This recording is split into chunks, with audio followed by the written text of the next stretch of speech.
என் கஷ்டத்தை என் பொண்ணு தீர்த்து காட்டிடுச்சு.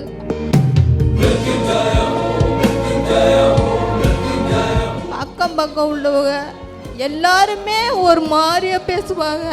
என் பொண்ணு சொல்லும், நான் இருக்கிறதே உங்களுக்கு சுட்டியாத, நான் உங்களுக்கு நான் வெற்றி முகத்தோடு உங்களை காட்டுவேன் அப்படின்னு. இப்பயுமே என் பொண்ணு சொல்லும், நீ எதையுமே நினைக்காத, நான் இருக்கேன், 3 பேருதே இருக்கோம், 3 பேருக்கு நான் தான் அம்மா அப்படின்னு சொல்லும்.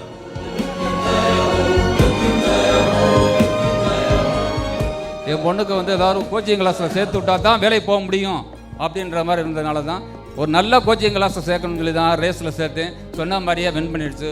ரொம்ப கான்ஃபிடன்ஸ் உள்ளது என் பொண்ணு. ரொம்ப நன்றி.